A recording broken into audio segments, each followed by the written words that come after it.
बिस्मिल्लाहिर्रहमानिर्रहीम। हमने सीखा है कि दो एक जैसे असास वाले क़ुव्वतनुमा आदात को किस तरह से तकसीम किया जाता है।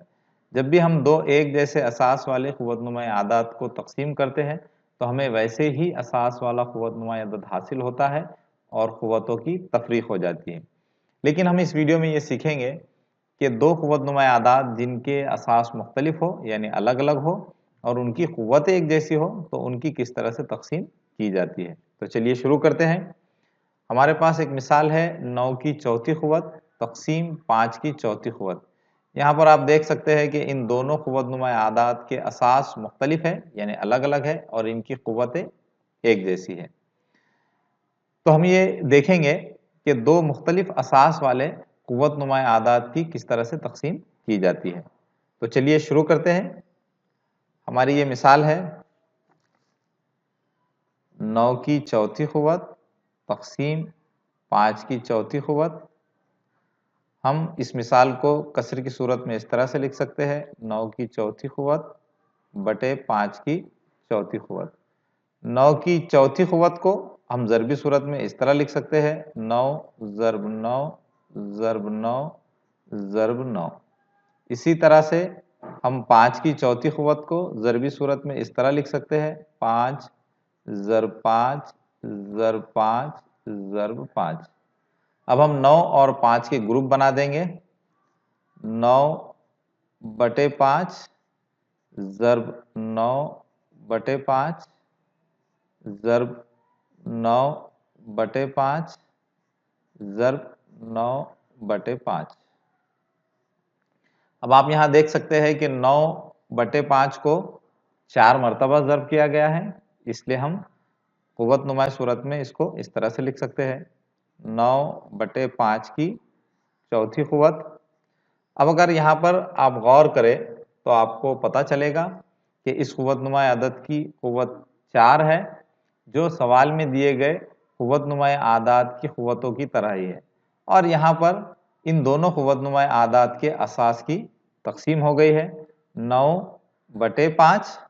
तो इसका मतलब ये हुआ कि जब भी हम दो क़ुव्वतनुमा आदात जिनके असास मुख्तलिफ हो और उनकी क़ुव्वतें एक जैसी हो तो उनकी तकसीम करते हैं तो हमें वैसी ही क़ुव्वत वाला क़ुव्वतनुमा अदद हासिल होता है और असास की तकसीम हो जाती है। तो इसको हम आम सूरत में इस तरह से लिख सकते हैं। यहाँ पर यह उसूल हमें बताता है कि जब दो क़ुव्वतनुमा आदात जिनके असास मुख्तलिफ हो और उनकी क़ुव्वतें एक जैसी हो उनकी तकसीम की जाती है तो हमें वैसी ही क़ुव्वत वाला क़ुव्वतनुमा अदद हासिल होता है और असास की तकसीम हो जाती है। तो चलिए अब हम दो मुख्तलिफ असास वाले क़ुव्वतनुमा आदात के तकसीम का उसूल इस्तेमाल करके कुछ मश्क करते हैं। तो हमारी पहली मिसाल है 5 की तीसरी क़ुव्वत तकसीम 4 की तीसरी क़ुव्वत।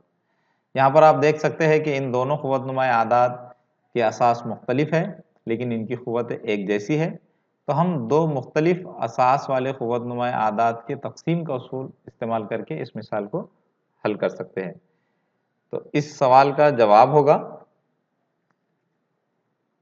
5 बटे 4 की तीसरी क़ुव्वत। यहाँ पर हमने असास की तकसीम कर दिया और क़ुव्वत वैसे ही रही। इसी तरह से हमारी अगली मिसाल है 3 की छठी क़ुव्वत तकसीम 4 की छठी क़ुव्वत। यहाँ पर भी आप देख सकते हैं कि इन दोनों क़ुव्वतनुमा आदात के असास मुख्तलिफ है और इनकी क़ुव्वतें एक जैसी है तो दो मुख्तलिफ असास वाले क़ुव्वतनुमा आदात की तकसीम का उसूल इस्तेमाल करके हम इस मिसाल को हल कर सकते हैं। तो इसका जवाब होगा 3 बटे 4 की छठी क़ुव्वत। यहाँ पर भी हमने असास की तकसीम कर दिया और क़ुव्वत वैसे ही रही। अब हमारी अगली मिसाल है 8 की पाँचवीं क़ुव्वत तकसीम 4 की पाँचवीं क़ुव्वत। तो इस सवाल का जवाब होगा 8 बटे 4 की पाँचवीं क़ुव्वत।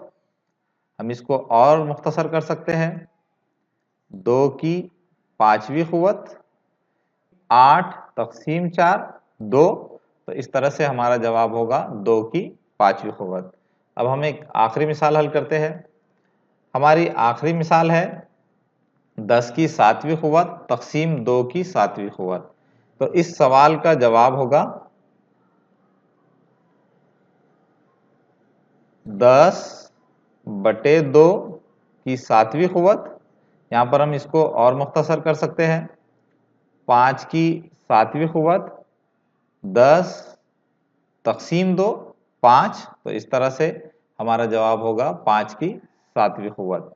تو امید ہے آپ کو دو مختلف اساس والے قوت نمائیں اعداد کو کس طرح سے تقسیم کیا جاتا ہے یہ اچھی طرح سے سمجھ میں آ گیا ہوگا. تو اسی طرح سے مختلف اساس والے قوت نمائیں اعداد کی تقسیم کرتے رہیے.